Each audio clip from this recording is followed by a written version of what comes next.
Members of Synod, will you give your attention to the moderator, please?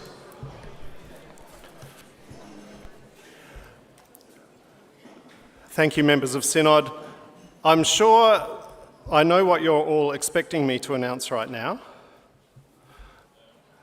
which is that ballot 4 should be closing.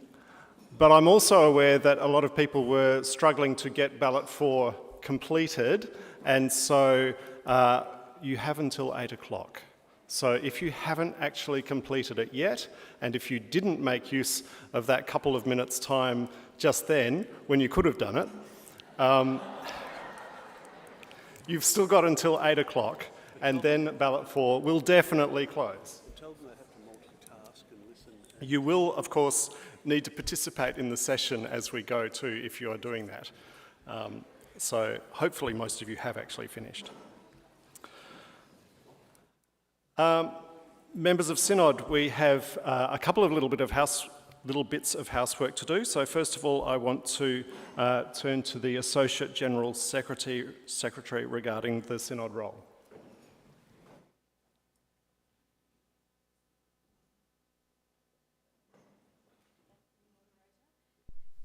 Thank you, Moderator.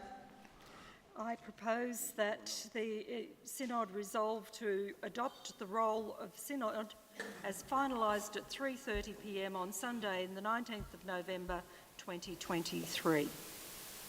Can I see your cards, please?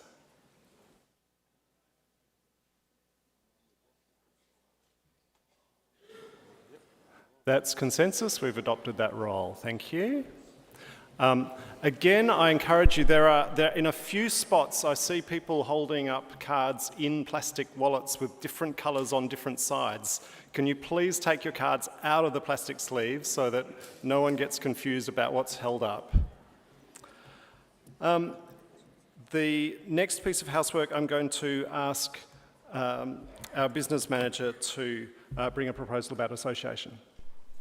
Thank you, Moderator. We realised we overlooked one association at the start of the Synod, so I'd like to propose that we associate Adrian Webber for the business of the proposals concerning reducing the harm of prohibited drugs towards a health-based approach. And that is consensus. Thank you. All right. Speaking of that proposal, we will turn our attention to that proposal now. So we've got members of the facilitation group here, and Adrian's coming forward. That's good. Now, members of Synod, this is now proposal number 23, which, if you haven't seen it yet, have a look on your app, refresh the screen if necessary, and proposal 23 will be there, and this is what the facilitation group has worked through. So I will invite the facilitation group to speak to what they have done with all of the feedback that's been received from working groups. So thank you. This is Margaret Mayman. Thank you, Margaret. Thank you, Moderator. Moderator Margaret Mayman, living on the land of the Boonwurrung people and working on the land of the Wurundjeri people, Presbytery of Yarra Yarra, she, her. Tonight, bringing the report of the facilitation group on what is now Proposal 23, reducing the harm of prohibited drugs toward a health-based approach. The facilitation group acknowledged with gratitude the thoughtful and often heartfelt reflection of the working groups. The responses indicated a diversity of views, but a common commitment to the well-being and thriving of people who use illicit drugs and their families and their communities. I think that the responses mirror the intentions of the proposers to reflect the Church's commitment to the inherent dignity of all people made in God's image and the invitation of Christ to be part of an inclusive and reconciled community. Several groups reported that they held compassionate space to attend to the story of people whose lives had been deeply affected by addiction, including the use of illicit drugs, among their friends and their families and their personal and their professional lives. 7 of the 20 groups indicated that they had reached consensus and another 5 had reached agreement. Among the groups that didn't come to agreement, some members held deep reservations about the impact of decriminalisation, concerned about the impact that it could have on families and communities, and that the proposal perhaps did not do enough to discourage drug use. Others affirmed the importance of seeing drug use as a health concern and not a criminal matter, and endorsed the proposal as, quote, strongly evidence-based, drawing on global and local Australian stories. They noted the importance of addressing larger social networks and factors, including existential pain that bring people to drug use. A strong thread through the feedback was the recognition of the need to work with families and communities, that people who experience addiction are not isolated selves, but people in community, people in relation. One group expressed their confidence in those who've done the work and affirmed the proposal is a response from faith. And several of the groups that didn't reach consensus indicated openness or support, but they raised questions that the proposers have been invited to respond to this evening. And several suggested amendments from within their working groups that have been included in the revised proposal. So the facilitation group thanks you for your work, and I would like to address the questions to the proposers, Reverend Alistair McRae, who's going to be, and Paul Chandler, sorry about that, and supported by Adrian Webber. So would you like the questions one at a time or en bloc? Maybe one at a time. Okay, right. Okay, so several groups sought an explanation of the difference between decriminalisation and legalisation, and along with that there was a concern expressed that a distinction has to be made between decriminalising drug use and continuing to have legal consequences for criminal offences committed by a person using illicit drugs, for example, driving under the influence, violence or antisocial behaviour. Thank you.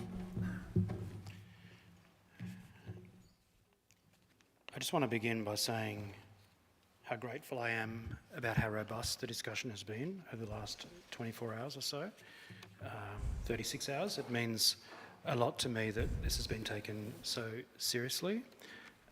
So thank you.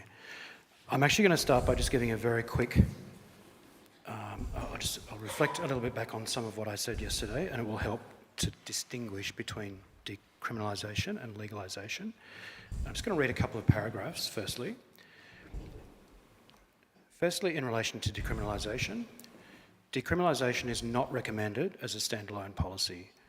The Federal Parliament, this is from the Australian Drug Foundation, the Federal Parliamentary Joint Committee on Law Enforcement noted that implementing decriminalisation as policy would need to happen alongside investment in treatment services. These investments need to ensure that people who use drugs have a place in treatment available for them immediately upon needing it. Decriminalisation removes the criminal penalties from drug use and possession so that a person who uses drugs is not, by definition, a criminal. This can help define drug use as a health and social issue and reduce the damaging stigma attached to people who use drugs. Reducing stigma while expanding access to treatment services could significantly improve health outcomes for people who use drugs. However, the inherent risks of drug use will not be lessened. Now, moving on to legalisation, drug legalisation removes all penalties for possession and personal use of a drug. Regulations are typically established to manage where and how a legal drug can be produced, sold and consumed. Criminal or civil penalties may apply if production, sale or consumption occur outside of regulations. An example of a legalised drug is alcohol. Alcohol is a legal drug in Australia. It's also a highly regulated drug in Australia. The main difference between decriminalisation and legalisation is that decriminalisation, the very message in decriminalisation is that we discourage the use of illicit drugs. And that does not change with decriminalisation. Legalisation, we are not asking for legalisation. I wholeheartedly believe that this country and no jurisdiction within this country would adopt a legalisation approach to illicit drug use in any of our lifetimes. and I certainly don't support legalisation. Decriminalisation removes the criminal nature of drug use while ensuring that we can provide a humanistic approach to treating people who already have issues with their own drug use. So this paper very clearly does not support legalisation of drug use. Thank you. Thank you, Adrian. I'd just like to emphasise too that the reports back from the working groups overwhelmingly emphasised the need for adequate funding to go alongside any change that was made in law. The next question that was asked is there an accepted definition of small amounts of illicit drugs for personal use?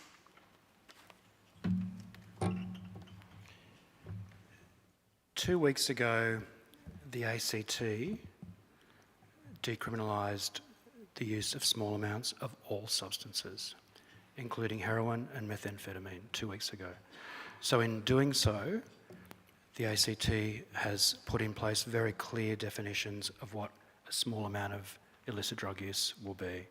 And this is the difference between decriminalisation and legalisation. So beyond those small amounts, it becomes a criminal matter. This is the distinction. I can't inform you now on what those amounts will be, but absolutely there has to be amounts, and regardless of what jurisdiction around the world has implemented decriminalised policies, wherever that is, that there's been very, very clear distinctions around what a small amount would be. And generally, in the case of, and I can say in the case of cannabis, in the ACT, it's a small amount of cannabis that can be smoked by one person. So obviously there's a tipping point. If you're carrying a giant bag of cannabis around, then you're probably going to be dealing it, and that's not okay. That is a criminal offence. So there will be very, very clear distinctions about what a small amount of substance would be, but I don't know what that would be. That's something that would be worked out in the process. Thank you. One group asked, as an alternative to decriminalisation, did the proposers consider addressing the problem of drug use through changes to sentencing laws? For example, non-custodial penalties for possession, 3 strikes laws that would give people a couple of chances before they faced a heavier penalty, or diversion from the courts through to mandatory detoxification and rehabilitation programs.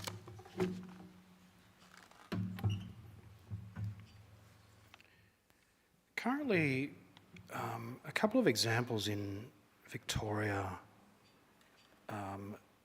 that are, so we have de facto decriminalisation and de jure decriminalisation, and de facto decriminalisation is what we currently have in place in some areas in Victoria and other states. So the drug court is an example of a de facto decriminalised program. Caution with cannabis or drink drive programs, when you're kind of directed into these types of programs to avoid or minimise the potential for going to prison in many cases, are some of the types of decriminalisation we have in place now. Unfortunately, access to all of those programs is still a police matter. It still means you have to have had contact with the criminal justice system. So already you are deemed, for lack of a better word, a criminal to be able to access those services that are in place. A de jure decriminalisation policy, which is what we have in South Australia, for example, with cannabis, is that it does not become a criminal matter, it's a civil matter, just like getting a parking fine. So you are found to have some potential substance, and yes, it may be a police person who finds you on the street with a substance. It's not a criminal matter, it's a civil matter. It doesn't go to the court. So the difference for us is we have considered a number of different models. However, full decriminalisation and de jure decriminalisation will avoid many, many people ending up in the criminal justice system. So these are a couple of different models that we've looked at. Yeah. Thank you. And the next question that's coming from from the working groups via the facilitation group is that a couple of groups noted that some drugs have a far more serious effect on the body and the brain than others. Some result in more aggressive and violent behaviour. And they wondered, why does the proposal not make a distinction between classes of illicit drugs? Some members would have been comfortable with decriminalisation of marijuana, for example, but not meth, crystal methamphetamine or ice. So we'd like to hear your response.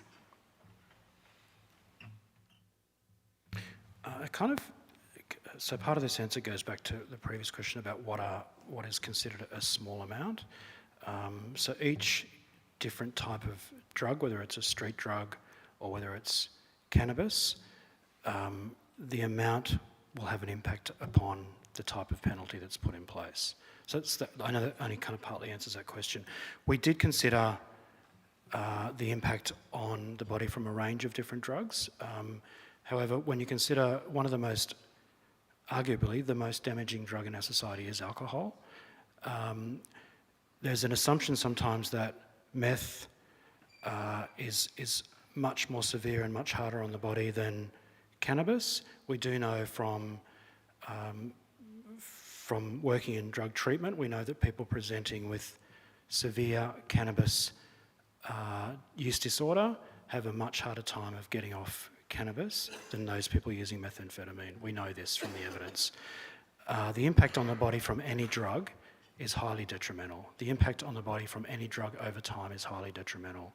And as such, I think it's really important to come back to the very first point, is that regardless of the type of drug, our mission is to treat the person as a human being with dignity and treat it as a health issue.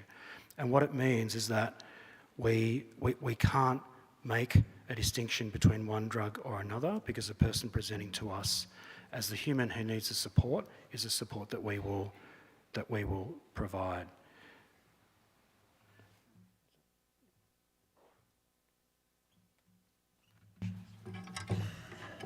Thank you, Adrian.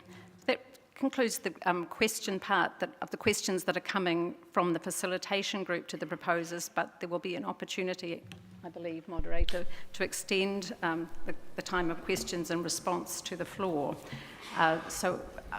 We have a revised proposal, which... Yes, please. It would be very helpful to be talked through the revisions, please. Yeah. So if we could have that displayed, please. Yeah. Okay. Yes, we've got...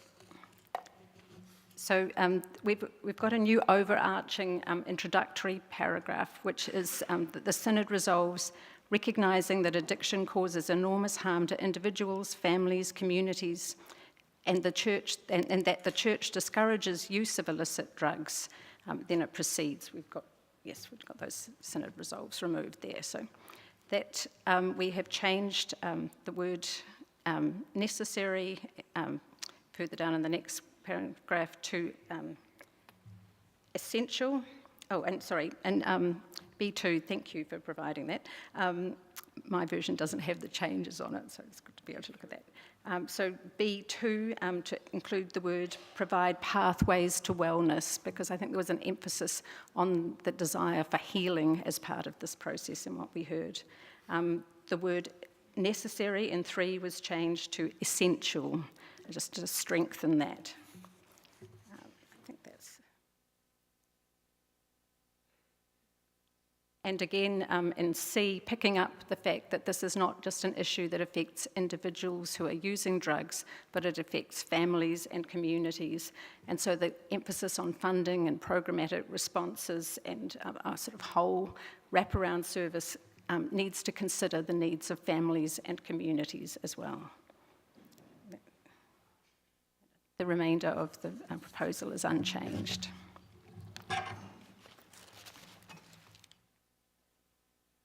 Thank you, Al. Moderator Alistair McRae, Uniting Vic Tas. I live on Wurundjeri land.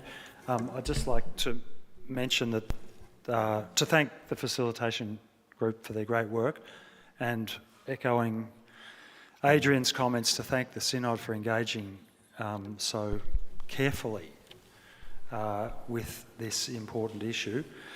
The facilitation group have run the amendments past us, and we are more than happy to accept the amendments suggested. Thank you. There's a little bit to digest there. So can I invite us to take 3 minutes in table groups to talk about what you've seen, and then we'll return and take questions in 3 minutes. So 3 minutes in table groups, please.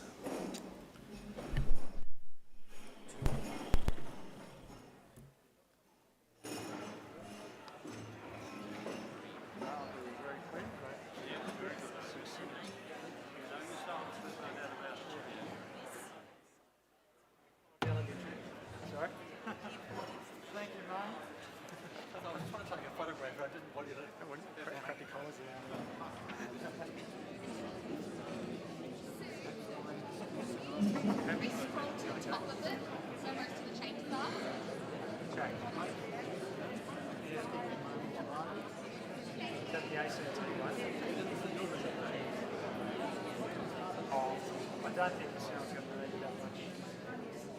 So what do you think about those changes? By different drugs. I guess they've probably got that somewhere. I don't have it on me, but I do.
Okay, let's bring it back together.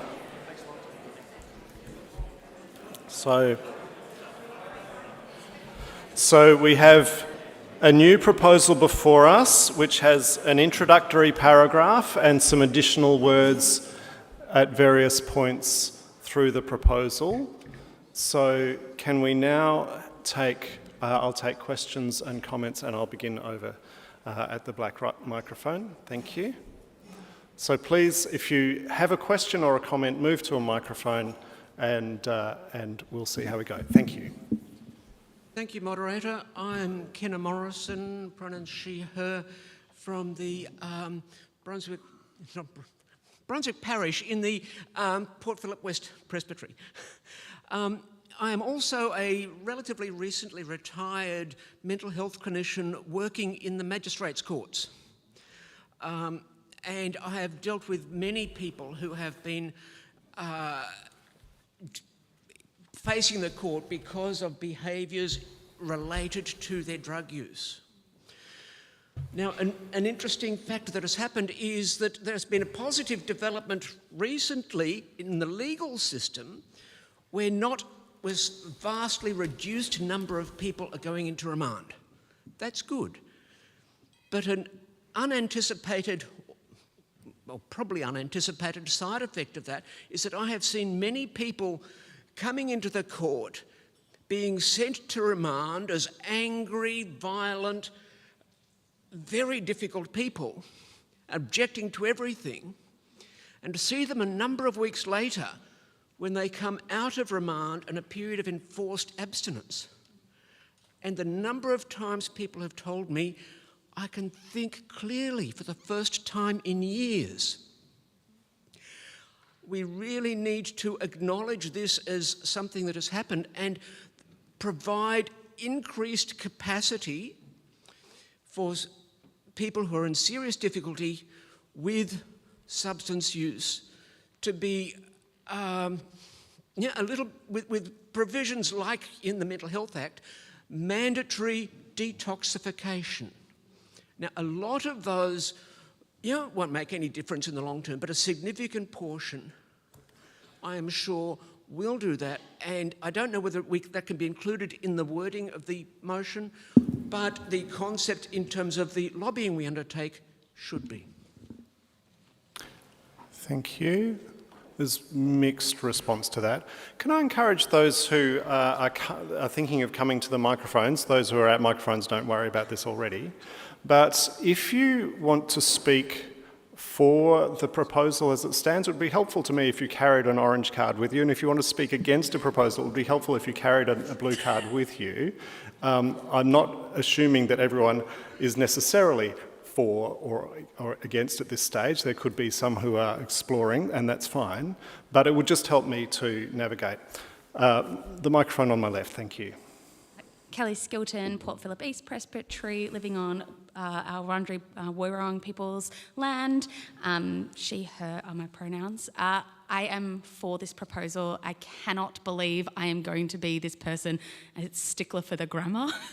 At the moment, it says that the Synod resolves and then says recognising, and so it needs to actually be the other way. So our introductory paragraph should be recognising, blah, blah, blah, that the Synod resolves based on that recognition. So as it is, it's resolving our recognition. So unless we make that a clause, or we have to flip it. But thank you. The General Secretary can comment on this one. Thank you. I think we'll form a Synod pedant society and we can all join together in that. It's a gift of the Spirit. I understand that. The form is used so that this comment is retained in the actual resolution itself, if that's what the Synod resolves. If we don't use this form, that introductory comment is not included in the formal minute. So it's a bit clunky, but it's a way that we can make sure this comment is included. Or to note our recognition. Yeah. Oh, yeah. I was just helped by, I won't say another pedant, but someone who's very good on grammar. And we could say something like resolves to recognise or something like that, but we can tidy that up if this is resolved. Okay, and all of the pedants have put up orange cards, so that's excellent. The microphone on my right, thank you. I'm Helen Parks. I live and work on Little Mariner country. We are from the Presbytery of Tasmania. I would like to make a comment that we are confusing or conflating addiction with substance misuse. Now, there are a lot of people who misuse substances who are not addicted to them. Harm still arises. So think about the person who's binge drinking, drives a car, crashes it, hurts somebody. They're not necessarily addicted, but they've certainly come to grief. So I would like to propose, and see what you think, that in the first line there, that instead of addiction causing enormous problems, that we say substance misuse. And in the... sorry? That's fine, I was just going to test it. So let me test that in the first line. That's overwhelmingly supported. So I think we'll probably do that, but let me hear you sounded like you had something more to say, so let me hear it. So following from that, in B, number 1, dependency on illicit drugs. Can we say substance use or use of illicit drugs or improper use of drugs? We need to not assume that people are dependent. They can still come to grief. We still are concerned about their welfare, but they don't need to be dependent. The Synod is much slower to move on that one. And that's not supported strongly enough, but the first move was well supported. So let me test again, changing the words in the opening paragraph, recognising that substance abuse causes enormous harm. Let me just test that again. That one we'll certainly adopt. So we'll consider this as part of the motion as we deal with it going forward. Microphone on my left. Moderator Matt Julius, Port Phillip West Presbytery. I live on Wurundjeri land. I kind of want to just say thank you to the whole Synod, the facilitation crew, and the proposers for leaning into the complexity of this work, even in the dialogue around what is the minimum, what does personal use mean, and saying actually we don't necessarily know everything, and we're not here to write the final policies and laws and acts of Parliament, but we're leaning into the complexity that arises out of a heart for people. I'm also struck by the way in which this revised proposal articulates a little bit more about the intersubjective nature of human existence by naming the effects on families and communities. I was reflecting that this time next week, we will have just entered Advent, where we await the arrival of God in human form in the messiness of the manger, in the intersubjective care of family. And so I think there's something fitting about pushing this proposal in a space that recognises humanity, ambiguity and messiness, but also the truth of human vulnerability. So thank you. Thank you. And quite a bit of warmth for that. It looks like we've.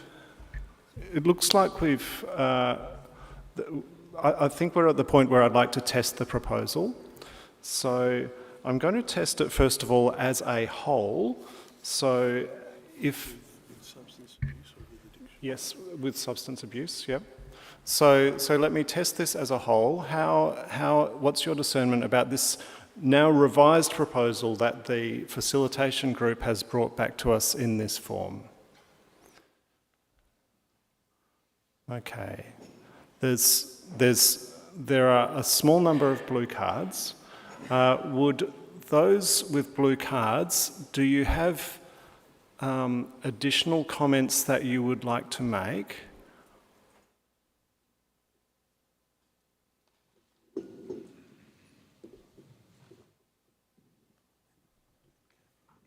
Yeah. Thank you. On my left. Okay, I'm Eileen Devonish from the Wadawurrung land in the Kulin Nation in Ballarat. Just a comment. I just want a little scenario. Joe Blow goes to Richmond, gets his hit of amphetamines, and the police know that the $50 he had to buy that amphetamines came from a criminal activity. He stole something to break into something. And this is what the police say is very, very common. And I'm sort of a little bit uneasy about saying, well, it's okay for Joe to have this drugs on him because we've decriminalised it. But he's actually caused a crime by doing so, and he's almost got away with it because the police actually haven't caught him doing the crime. So it's just a thought. Okay, let me see if I can invite a response. There are a number of blue cards to that, but can I have a response from someone on the stage? Thank you. So Joe going to Richmond to get his hit of heroin may or may not be a likely manifestation of a long life of childhood trauma and abuse and a whole history of complex trauma. And Joe's use of heroin may be the way that Joe has learnt to cope, because Joe hasn't learnt other coping strategies. Joe probably has a series of other chronic health issues that need to be addressed. And by Joe going into the supervised injecting room, where he can inject safely and be seen by a range of health professionals, Joe is more likely to be able to get the support that he needs to ultimately reduce or hopefully stop his drug use. The fact that Joe has broken into my home or your home to steal money to afford his drugs is a criminal offence. And this does not change any of that. That is still a police matter. Thank you. Microphone on this side. Thank you, Moderator. Kathy Halliwell, I live on the Gunai-Kurno lands, Presbytery of Gippsland. I thank the panel for clarifying the difference between decriminalisation and legalisation. That was very helpful, and perhaps in future some of those terms could be specified to help people that aren't in the space understand it. I still have reservations, but have a suggestion that may overcome my reservations, in that if we were to insert for after decriminalisation, but not as a standalone policy, which is actually in the website that you just referred to. I just looked it up, and that would address the concerns I have, which is why I had a blue card. In clause D, do you mean? Oh, sorry, in clause D. So clause D, to support and advocate for the decriminalisation. Sorry, say it again. Yep, I'm sorry. So my hiccup would be resolved if I had to support and advocate for decriminalisation, but not as a standalone policy of possession and personal use of small amounts of illicit drugs. I'm going to invite those on stage to respond first, just to test how that might work. I'm going to have a go at addressing your question, and please let me know if I'm off track here. I think that the paragraphs that I read from the decrim, the definition that I was giving, supports our view all along, in that decriminalisation on its own is not where we want to stop. We must couple decriminalisation with increased options for treatment and support. We cannot just decriminalise alone. So perhaps decriminalisation and increased support in relation to personal... I'm just kind of wordsmithing, but I hear what you're saying, and I think that what you're saying actually supports our argument all the way along. I just wanted that more, that emphasis actually in the words, that is your view that you're taking. Can I see if I can synthesise this? Let me try this. Clause C actually talks about supporting and actively advocating for greater funding in demand reduction and harm reduction strategies and so on, including specialised alcohol and other drug treatment and all of that, which I think is what you're aiming at. So would we be helped by bringing clauses C and D together? Yes. Okay. Can I see your support for bringing clauses C and D together by the insertion of an and then we make that into one so that it is not lost that those things belong together? That is overwhelmingly supported, so we will go with that in terms of how the discussion, how we proceed with the discussion. So, thank you. At the microphone on my left. Don Needham, there's about 8 nations that belong to the land round Shepparton that I come from. They all speak in common the Yorta Yorta language. And I'm here on behalf of Northeast Victoria, or is it Northwest? Northeast, dear idea. Check your name tag. Yeah. I stood up to say the same thing as the previous speaker was saying, to somehow combine C and D so that they're together. I wasn't happy with the way as it stood, but I would be very happy with that. Thank you. Thank you. Again at this microphone. Thank you, Moderator. Lisa Carey, Presbytery of Yarra Yarra, live, work and worship on the lands of the Wurundjeri people of the Kulin Nations, pronouns she, her. Can we scroll back up to the top with the new little paragraph that got added to this? I put up my blue card because I acknowledge that drug abuse does cause harm, but sometimes drug abuse saves people from suiciding. Sometimes drug abuse is the only way you can get through your life. I put up my blue card because that paragraph is something that I can't agree to, because sometimes it causes harm physically, but mentally the harm is already in your head. And sometimes the only way to see through the pain you're going through is to use alcohol or drugs to get through that pain.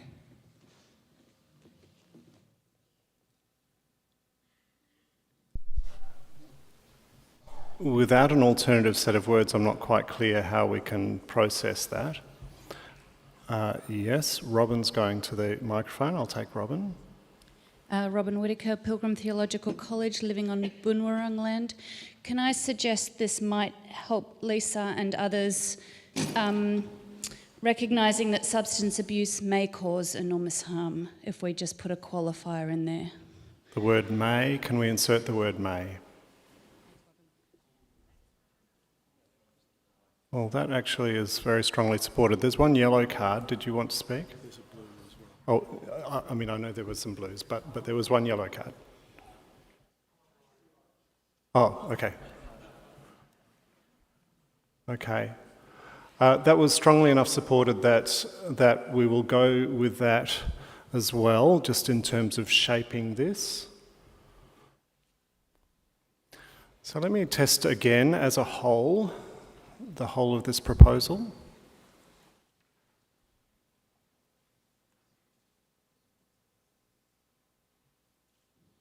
Okay, put your cards down. I'm going to now ask for decision for this proposal.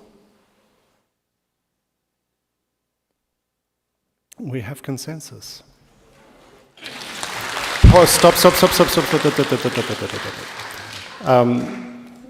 I know that there is a very large emotional investment in decisions like this, but we also have to be very careful when we applaud when this is a hard space for many people. We have had to wrestle with this, so I want to acknowledge that. So rather than applause, I would like to call us into prayer. Let us pray.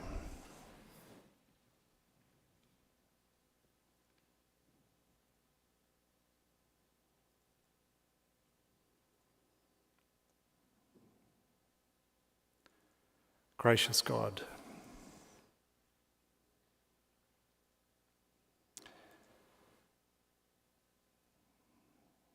in your heart and ours, there is great love for people who experience harm through substance abuse, people who turn to substance abuse for all sorts of reasons, for families and communities that are impacted.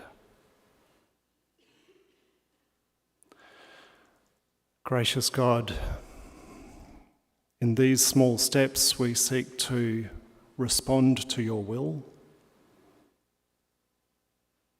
And so we pray for all of those who are involved in working in this space, those who are impacted in this space. And so we pray your grace and strength and blessing moving forward. Hear our prayers in Jesus' name. Amen. Can I invite you to take a 2-minute breather before we move on to the next item of business?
I haven't got to mine. All right.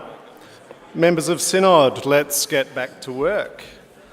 And can I say thank you to Adrian? I'm not sure if he's still within earshot. Oh, yes, he is. Thank you for participating with us and facilitating that. Thank you. And thank you again to the facilitation group and to all who worked through the working groups. And that process of being able to listen as deeply and carefully as we can through those working groups and then have the facilitation group distill that so well for us has been really helpful. So thank you for all involved in that process.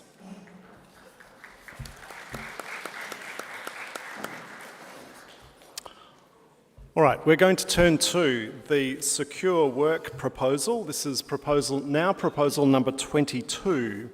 So the facilitation group likewise has done some work on this, and so Andrew is going to bring us a presentation from the facilitation group. Thank you. Moderator, Andrew Boatman, appointed by the Presbytery of Western Victoria, living, worshipping on Wadawurrung country, but here as a member of the facilitation group, and particularly in the absence of our fearless leader this evening, less fearless members of the facilitation group are on stage. This morning we considered a proposal titled Secure Work, Proposal 9. From the floor and in conversations that members of Synod were invited to have with members of the facilitation group immediately after that session, there were observations and comments that I would put into two areas. One flowed pretty much directly from notions of uniting church as employer principles, and flowed from a question of if there is a statement of lament or mention of a lament, as there was in part A, then the question flows, what next? So there was thinking along the lines of continuous improvement, and it was those thoughts that we immediately picked up on in conversations within the facilitation group. There were also questions and comments that flowed from a notion of secure work, which came perhaps into questions of safe work, and there were particular focus and questions about the PALM, the Pacific Australian Labour Mobility Scheme, and many Pacific Islander workers in Australia, and in some cases already being supported in a pastoral way by congregations and other faith communities in their local contexts. And there were some themes that flowed from that. We had some conversations, the facilitation group, and particularly with President Sharon Hollis and Gym Unit Mark Zernzak, and we started working on language of affirmation and support and encouragement, but we came to the view that with a proposal that culminated in language of calling on Australian government, we came to the view that those expressions of perhaps a desire from the floor of Synod to see particular support or extensions of that support, we noted that between Uniting World and Jim and others, great work is happening in that space, and we want to say that we heard, the facilitation group heard that, but we came to the view that we would focus on the notion of continuous improvement. So proposal 22, which I think will appear on screen, has one change, and that is in the addition at part B, to note a commitment to continuous improvement processes in employment practices. So picking up directly on that one theme only, flowing through, the flow is unchanged with the call on government to support. Thank you. So let me see if there are any questions regarding this proposal. There's one coming to the microphone. Thank you.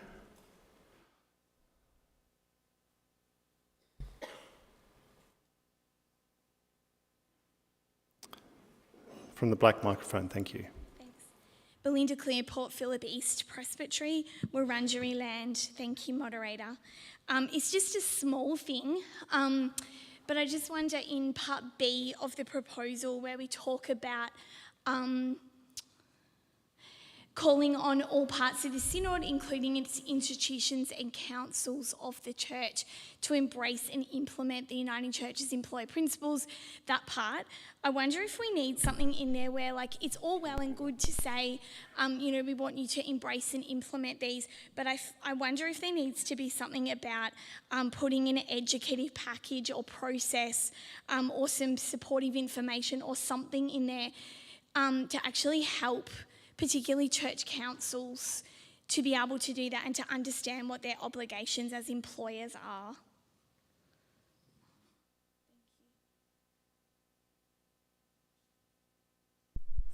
There's not a lot of movement on that, but yes, facilitation group, thank you. A comment perhaps is that is this does not disallow anything, and it was a focus on the principles as the Synod has implemented them to date. Thank you. Okay, I think let me test this proposal as you have it before you, Proposal 22. Let me test and see how this is looking. Okay, put your cards down. So this is now for decision. Proposal number 22 for decision.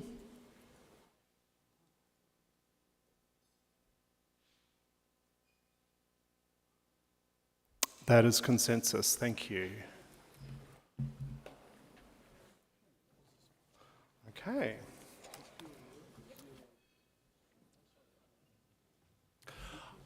Take another minute while we decide what to do next. Thank you.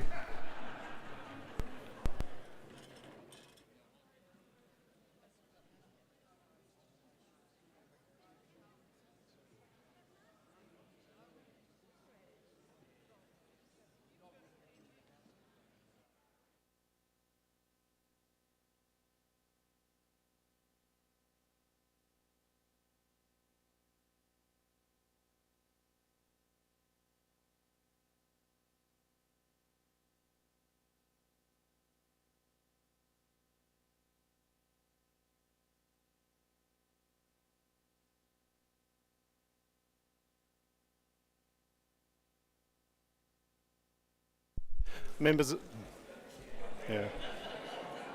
Whoops, which number are we going to then?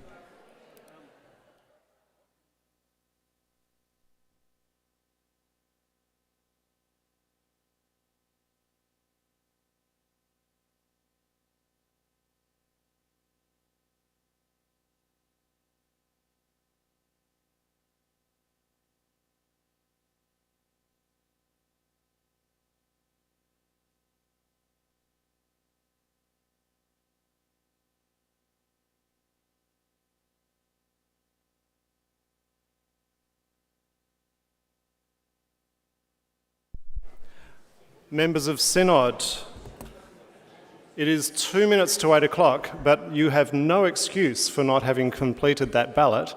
So, because you've had all this extra time, does anyone still need it to remain open for the rest of the 2 minutes?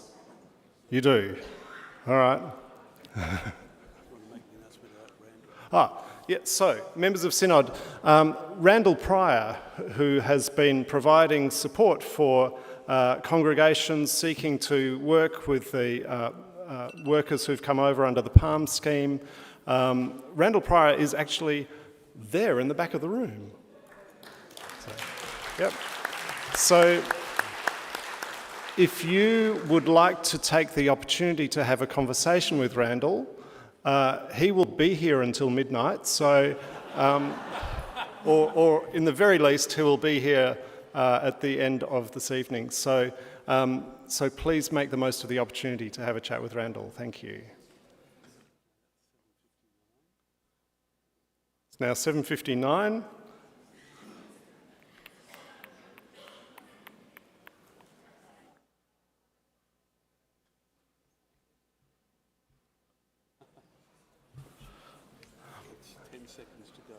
We're not just pedants, we're sticklers.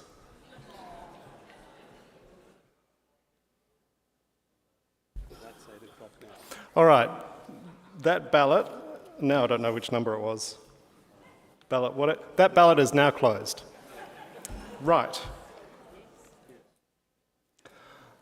So we're going to turn to proposal 20. This is the zero emissions proposal. Proposal 20 has been amended, so make sure that your app is refreshed and have a look at proposal 20.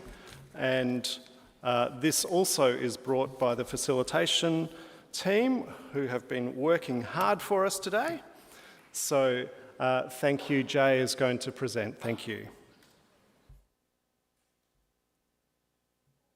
Thank you, Moderator.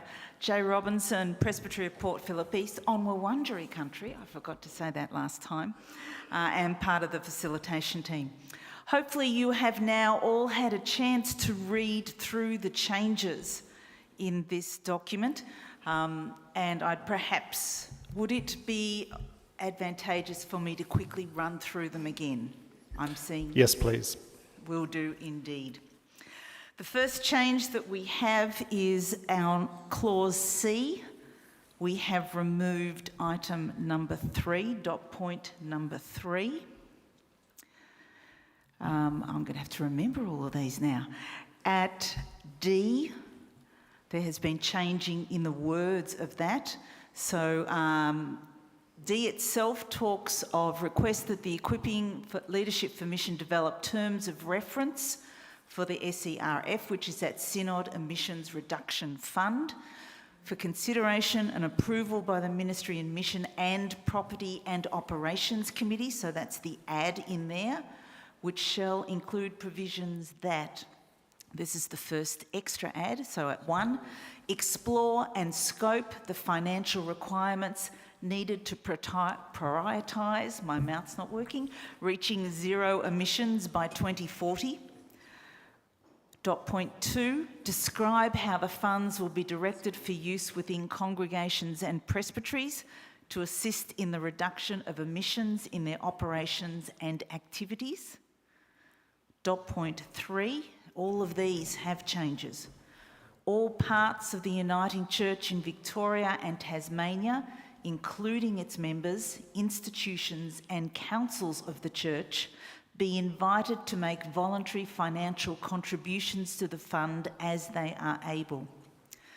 I want to connect that particularly with clause C and that dot point 1 in clause C, that the initial funding of $100,000 is an initial funding. It's a beginning, and there is the challenge and the encouragement for that to expand, but we also need some scope around what we are heading for. I have a sneaky feeling the rest of it is right. Thank you. Are there any questions? Yes, okay, to the microphones.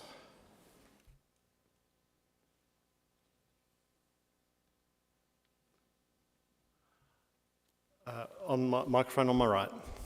Thank you, Moderator. Jacob Wesley, Presbytery of Yarra Yarra. I live on Wurundjeri country. My concern is that the task force is assigning who the funds are handed out to, but they are also charged with assisting presbyteries and other institutions to make the applications. To me, that seems it's a bit of a conflict of interest. Perhaps we can just relook at that. Thank you. There's not a lot of buy-in for that from the Synod. So unless someone wants to respond.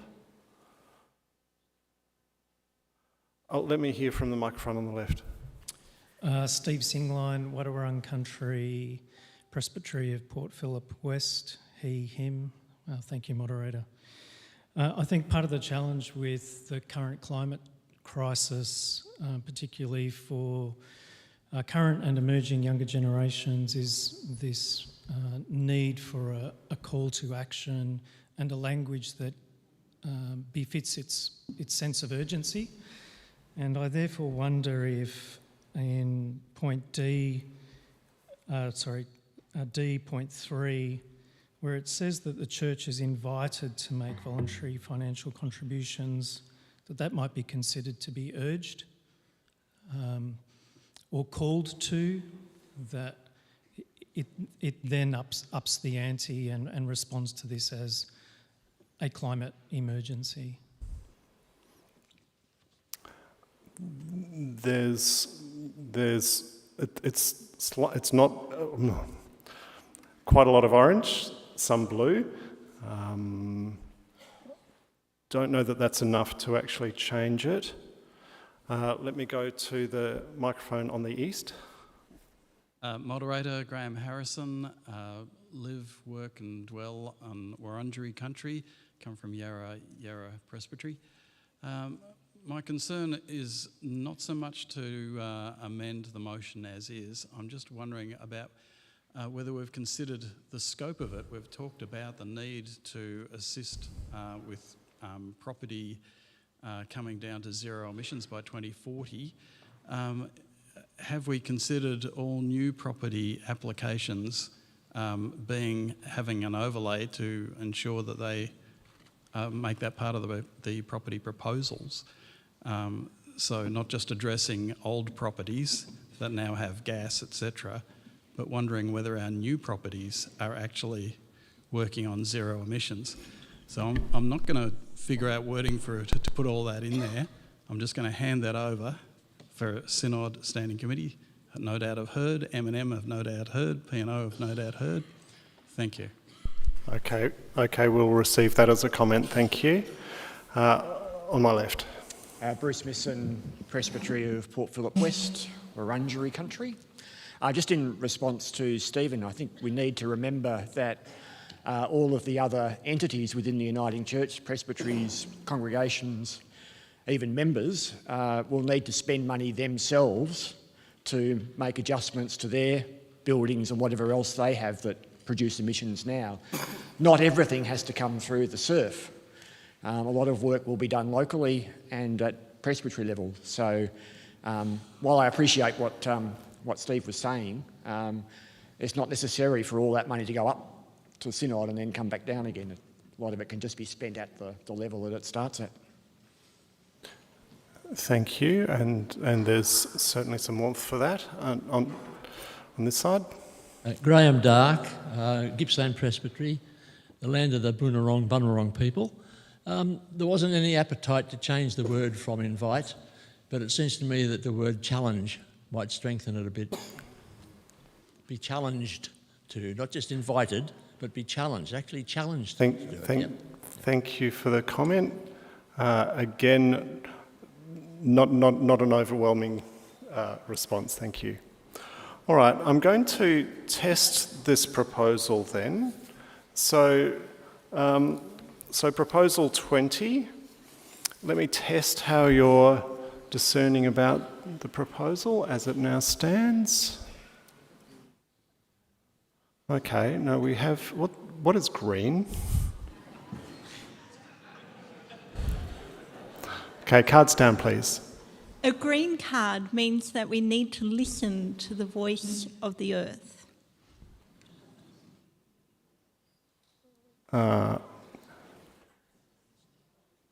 Okay, I'll take that as a comment. Let me test again, please.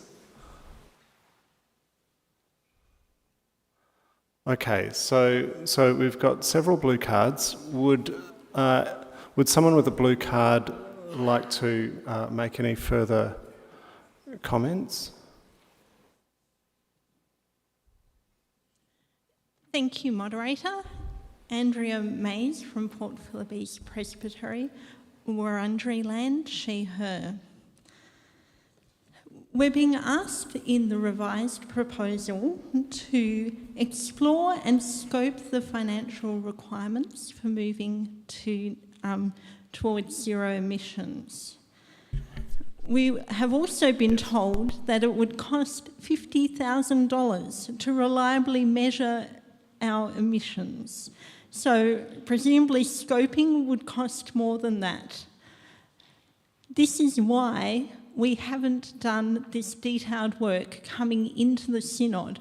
We know the Synod is stretched. We know what we have to do. We have to start reducing emissions. We have to start changing gas appliances to electric, doing energy efficiency savings. We know what we have to do.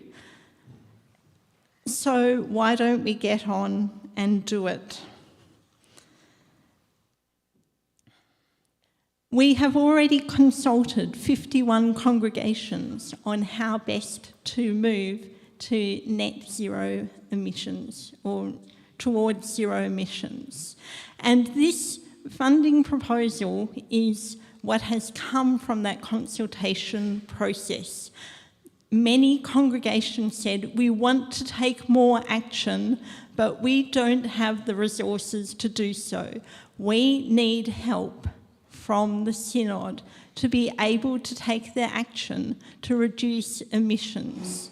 So sending this off to another process of collecting the same information is not going to get us anywhere when we're in a climate emergency.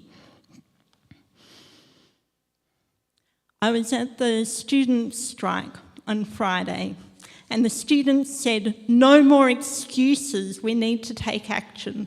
This is about priorities. How much do we care about this planet we're living in and our environment? 100,000 a year is not a big ask. Thank you. All right. I'll take one more comment and then I'm going to need to ask us to hold this over because I want us to do this properly. So we'll be returning to this tomorrow, but I'll take the comment from the microphone on my right. Thank you. Moderator, Lindsay Mann. I'm the chair of the board of Uniting Ethical Investors and I live on the lands of the Wurundjeri people. I stand here to support Andrea's proposal and I stand here with the support of the working group of which Andrea and I are members. We've got a very strongly worded resolution which has all the dangers of greenwashing and that we express extremely strong intentions, but they're not backed up by the hard evidence of the commitment that we are making. And there are negative consequences of greenwashing, particularly if our strong intentions, not supported by money, by financial resources, are exposed perhaps in the media. The intentions in the resolution are really strong and are well-meaning, but we need to back that up with a larger commitment, and I support Andrea in saying that $100,000 as an initial contribution needs to be reinforced by saying we commit to that for each year for the next 5 years. Thank you. We're going to need to defer further consideration until tomorrow because otherwise we'll be holding everyone back tonight and we'll give it better consideration if we return to it in the morning. So thank you for the conversation so far. Now I also want to say, yes, thank you, Facilitation Group.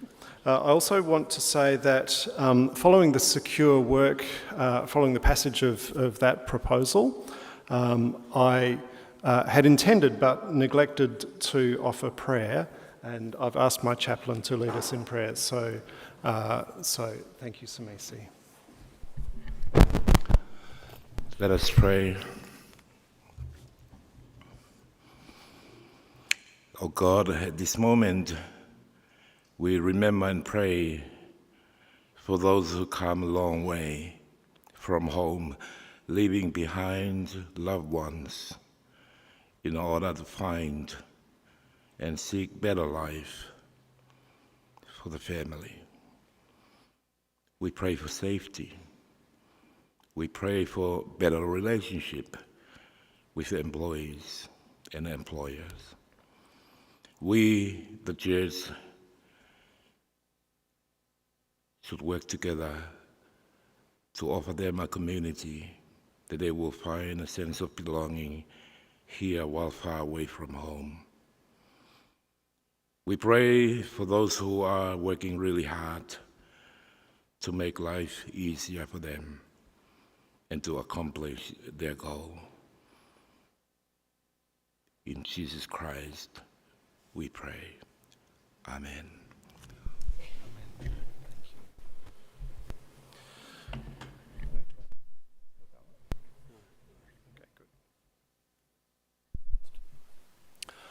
All right, I am very pleased to welcome Brooke Prentice once again to provide for us some reflection back on the day, a theological reflection. So thank you very much, Brooke.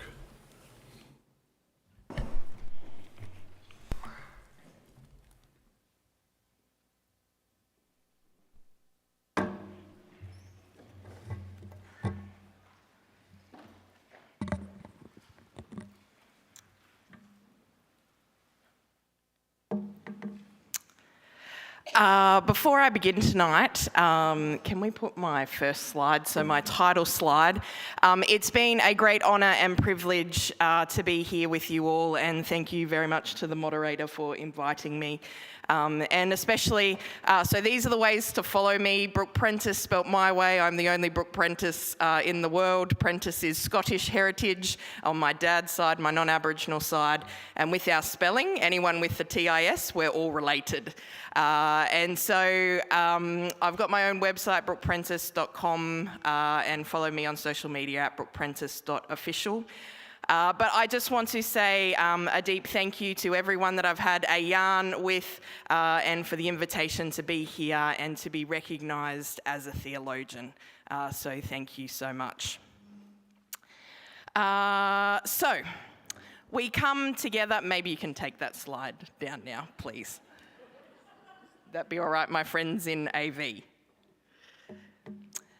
We come together for theological reflection in community and on country. Yesterday, heart was a strong theme, and so again tonight I start there. Heart, and I ask you to place your hand on your own heart. And again, in the spirit of reconciliation, I'm having a go. Samoan for heart, and it's also heart and seed, fatu. Indonesian for heart, hati. Mandarin for heart, xin, but sin. Cantonese for heart, sam. Dinka for heart, your physical heart, pio. And Dinka for heart to mean love and openness, nia. You can take your hand from your heart. And we actually started the day today with land, both in our acknowledgement of country at the very beginning of the opening of the day, and also from the moderator at the opening, we were told to think of land. We were put in a mood, a sunrise mood and a sunset mood. We were reminded of story. And of course, I was going to leave it out tonight, but I'm a chartered accountant. Numbers, the numbers of the day in the order of the day. But an important reminder that numbers tell a story. And behind each of these numbers, there are humans and events in human history. When I think of numbers, I often think of the statistics of the lack of closing the gap and the statistics of disadvantage facing Aboriginal and Torres Strait Islander peoples. My people die too young and too often. And behind each one of our statistics of disadvantage and injustice facing Aboriginal peoples are faces and names. They are my aunties and uncles, brothers, sisters, cousins, nieces and nephews. They are my family. I wonder if they are your family. And so the numbers of the day. 3 generations, 2 minutes, 1.5. 7 angels, 7 bowls, 200 BC, 1534. 10 horns on 7 heads, and Robin, yes, I did do the maths. 2nd century before Christ, 200 years before this shift makes no sense. I pause there as we think of our own 200 years in the context of these lands now called Australia. 5 minutes, proposal 9, 50% earn less than $65,000. Small amount of money, 2013. 5 to a room, $500 a room. Proposal 13, 0. Proposal 20, ministry is about 3 things. Minute of appreciation. Proposal 21, 58 members, 10%, 6 appointees. No ministers under 30 years of age, 1 nomination, 5 youthful delegates short. Ballot 4, 1 for lay people, 1 for ordained, and then to the phrases in the order of the day. The present day, the future day. What are we called to notice? Shifting worldview, prophetic worldview, apocalyptic worldview, oppression, persecution, a warning. Our location is important. Who has power is important. Empire, evil, dominant culture. It's very multimedia. Pay attention. No resources, no resources, no resources. Church legacy, a lasting gift. Loss and legacy. Busy places, overworked and overwhelmed, raise sight and vision. Lamentable. Relationship, relationship, relationship. Grief, sadness. Behaviours of fear. Sentiment, process. Placements, discernments. Pray, serve. Trans Day of Remembrance. Climate emergency, voice of the earth. I wonder if my friends in AV can help me right now. There is an image at the very end of my slides, an Aboriginal painting that I'm hoping you could put up on the screen for me, because I didn't want to flick through them all. No, not that one, the very last one.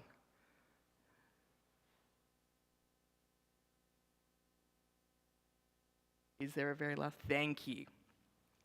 Some of you will be familiar with this painting. On the screen is a painting titled Will You? It is by Waka Waka artist Jasmine Roberts-Prentice, my actual sister. And this painting came to my sister in a dream, and she was told to paint it for me a number of years ago now. She had actually never heard me speak publicly before, and especially in churches, and did not know about a particular message that I share. In the background with all of the dot work are our song lines, how we as Aboriginal peoples carry our dreaming through song and dance along the ancient pathways mapped and taught by the Creator and passed on from generation to generation to generation. The black in the middle is the mighty Boab tree, and then in the middle, 2 hands. In this painting are my heart, my message, my prayer, my song. And if you practice deep listening with a reminder of what deep listening is, it's when we listen with our ears, and I'll get you to embody the actions. We listen with our ears, we listen with our eyes, we listen with our mind, we listen with our heart, and we listen with our whole being. And if you listen deeply enough to this picture, this painting, you are in it too, or I hope you are. The 2 hands is me and you, is Aboriginal and Torres Strait Islander peoples and non-Indigenous peoples of all cultures. And this is one of my key theological messages. It was the first message God gave to me to share, and has become a message I share right across this nation, right across these lands now called Australia. A message of reconciliation as friendship. And so as the story that goes with this painting, will you take my hand? Will you listen to my songs? Will you walk with me? Will you help me find truth? Will you help me seek justice? Will you please, please, please take my hand? And so with this, the reminder of friendship and the message of my heart, which is one of love. I go to empire. Today, my deep listening actually was with my gut, my stomach. At times, I did feel sick. I sit in this room and all around me is empire. I feel empire. Just look at this building, these symbols behind what centres this stage. The gold that surrounds us. The signs, the symbols. And I ask you to make sure by the time you leave tomorrow, you go and pay respects or have reflection at a small rock at the very front of this property. Bunjil, the eagle for the Wurundjeri peoples. Notice its size in comparison to this building. I go to empire. Signs of empire I've heard today. Jewels, pearls, gold, statues, denarii, spear, helmet, sphere, a big golden bucket, commonwealth, luxury, money for mission. Some words ring in my ears, mission, mission, mission, money for mission. Come out of her, my people, manifest in regimes, corporations and governments. And the words I wanted to ask each of you in your life as a Christian and as part of a church. With also, there was another term that came that was no one buys their cargo anymore. And so the words that I have for you in your life as a Christian as part of the church, these are my questions back to you. What is your cargo? What is your regime? Where do you see empire? Because you do have cargo, you do have regime, and you are part of empire. And let us remind ourselves how often government has been mentioned during this synod and receiving government money. I did feel it in my guts when it sounded like we can't provide pastoral care because we have no or limited resources. And I ask, what is the role of the church? What would Jesus do? Is ministry really about three things? Relationship, relationship, relationship, or not? And our Aboriginal call was never too far from my ears, but particularly my eyes. And for Aboriginal peoples, peoples of the Pacific Island nations and people of other culturally diverse backgrounds, nothing about us without us. If you can't physically see us, have you really done it with us? I'm also left asking, where is the action and the accountability? And then if my friends in AV could help me by going to the second image that was in the slides. And that's the last time I'll ask for your help, and you have been immensely helpful, and I thank you for your friendship.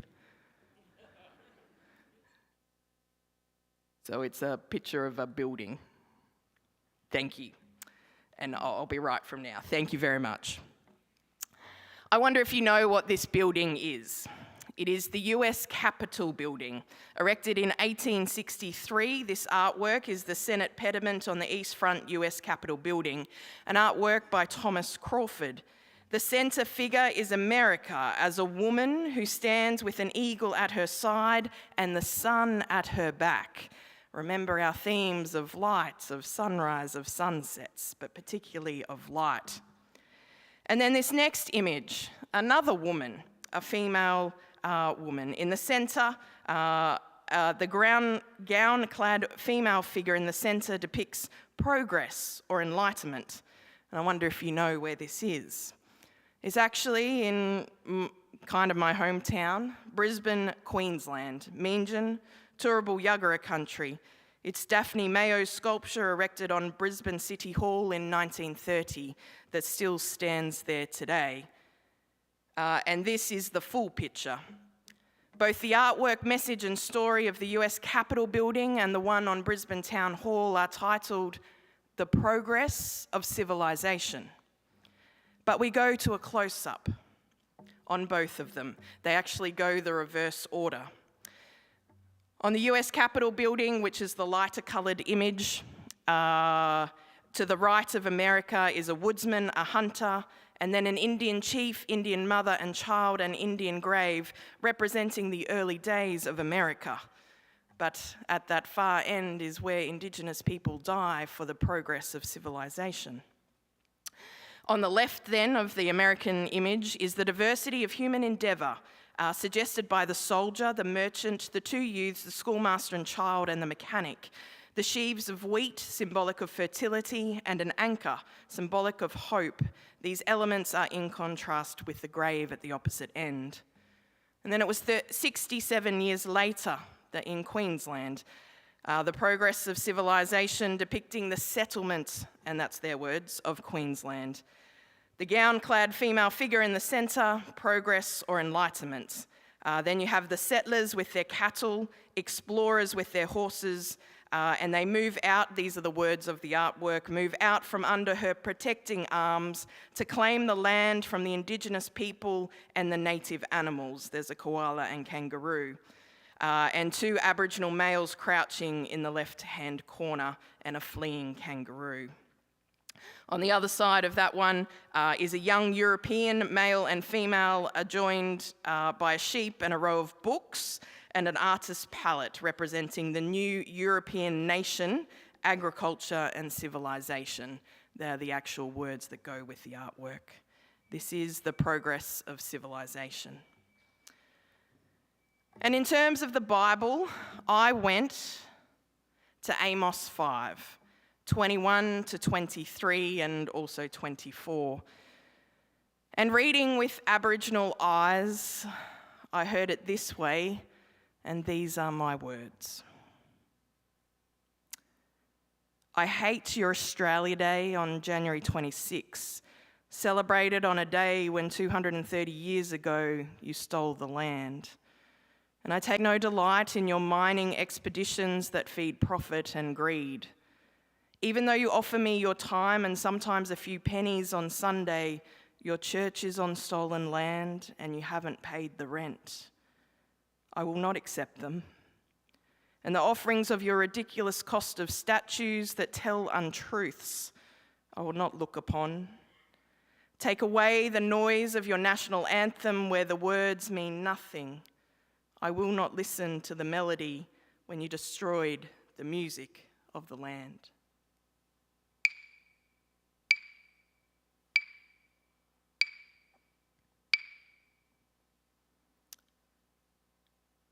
And so, in this next moment of reflection, I do ask you to close your eyes.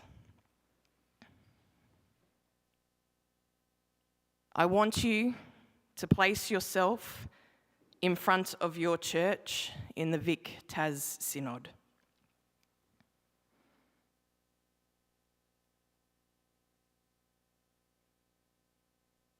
I want you to take steps and enter the building, and particularly the worship space.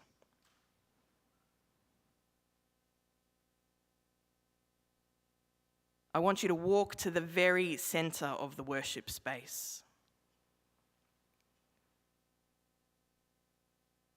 I want you to look up. What is the ceiling made of that makes it difficult to practice deep listening to the sky?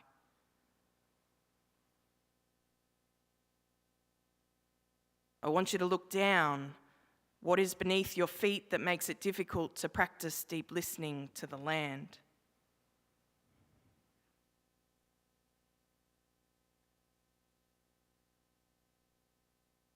I want you to envisage and see the members of your church entering the space and forming a circle with you.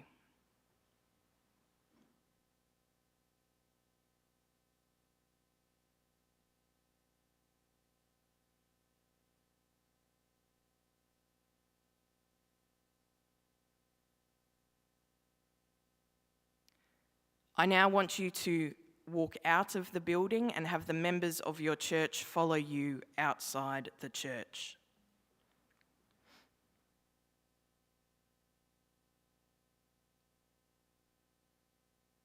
I want you to continue to pay attention to the members of your church while you do the next actions. I want you to move to the wall of the church. This is the outside of the church. Move to one of the walls and place your hand on it. What material is it made of? What do you feel?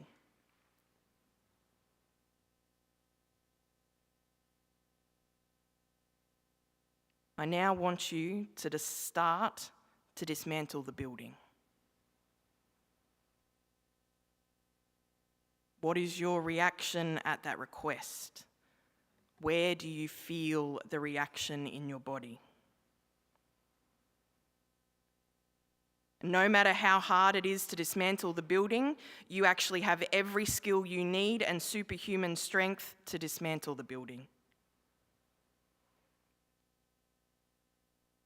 I want you to remove each brick, red brick, cream brick, whatever colour brick. Or is it each plank, each nail, or maybe each block, including each bluestone block? I want you to work faster and work harder.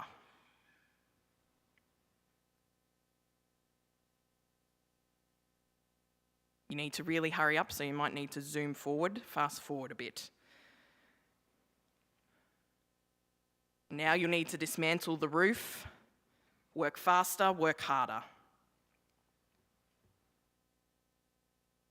Finally, all that remains are the people and the furniture inside the building.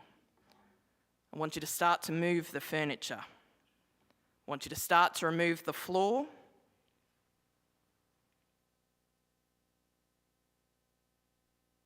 And to stop and look at the members of your church.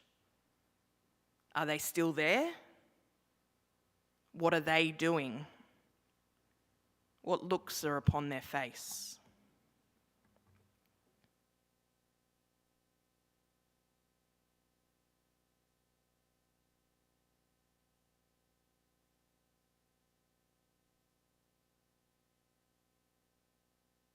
Finally, all that remains in the space is the land and the people. One is you. Are the other people still there? And I want you to stand in the very centre of where your worship space was, where you were before. Is anyone standing there with you?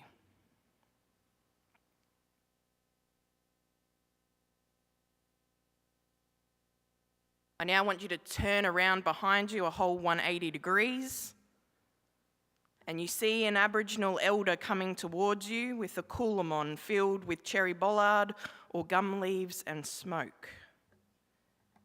They walk towards you.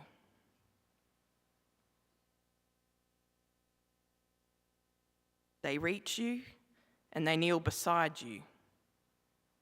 They've brought wood with them and they make a campfire.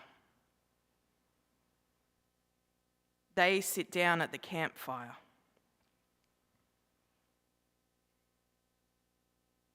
What do you do? Other Aboriginal people start to come and join. They take their seat at the campfire. What are you doing? Torres Strait Islander peoples come next, and they come and they sit around the campfire. Where are you? What are you doing?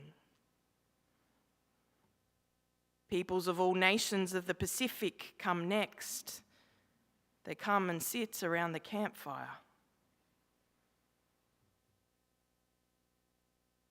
What do you do? What else do you see?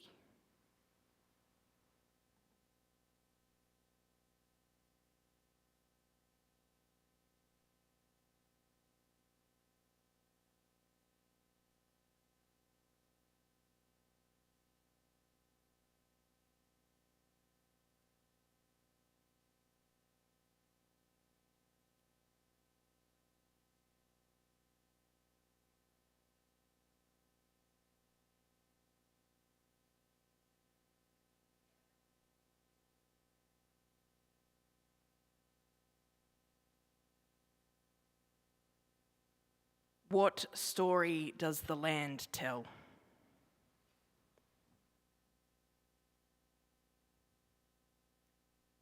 And I want you to open your eyes.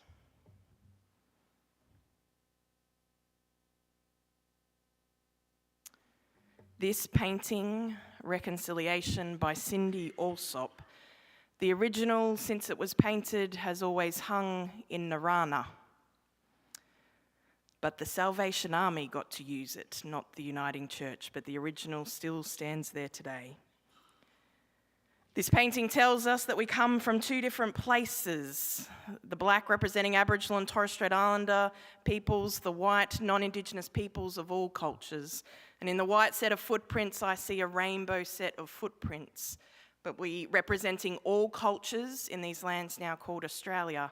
But we come from two different sides, but when we take those steps, step by step, and we make that journey to the foot of the cross, it's then the U-shapes, which are a central desert symbol representing a person, where we sit not this mob over here and not this mob over there, but we sit side by side each other at the foot of the cross.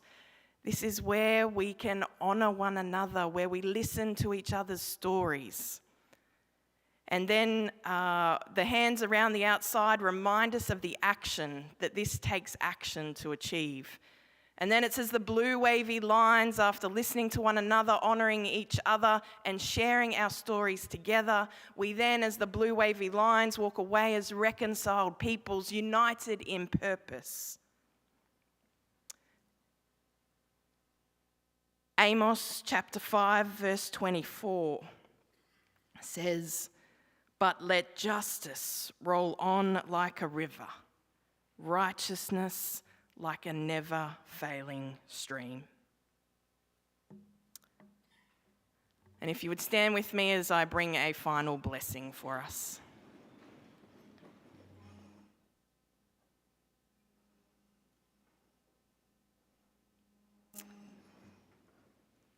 These are my words. It's a prayer to hear the call.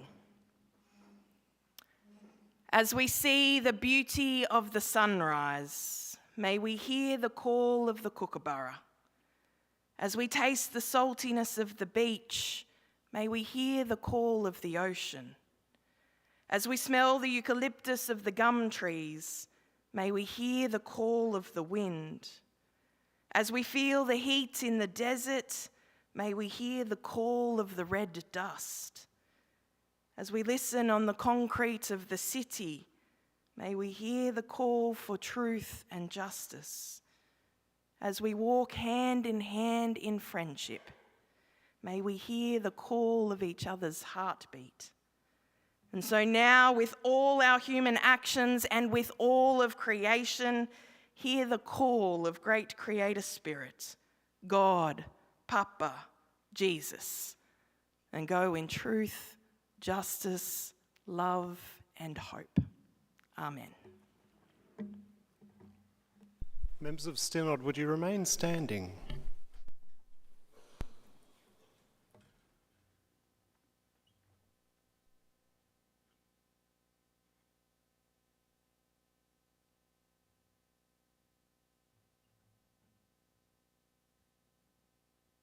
Synod, this somehow surprisingly, this is already your last theological reflection with us.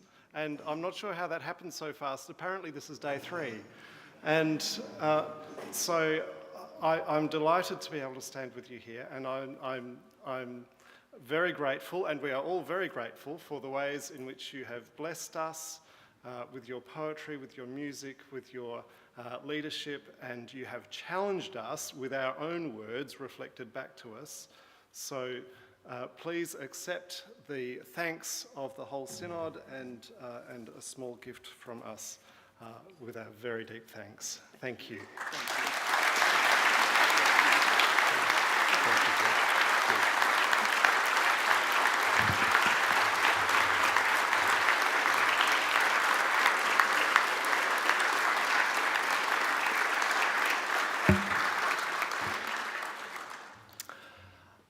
We may have 1 or 2 announcements from the business convener, so please sit down, and 1 or 2 announcements should see us out.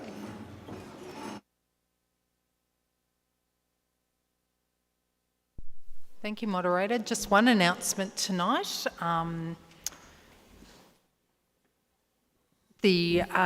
as mentioned last night, the nightly draw of the Uniting Fire and Clay hamper winner is done under supervised and completely random conditions. And tonight we upped the ante and roped in our completely impartial returning officer. So noting all of that, I'd like to announce that tonight's winner is Sharon Hollis.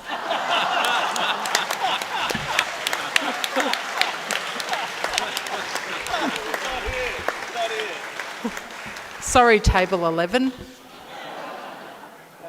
There will be one more draw tomorrow. Very good. Thank you. And we are done for tonight. Please be back here for a 9 o'clock start tomorrow morning. Please be in the room well before then. Thank you.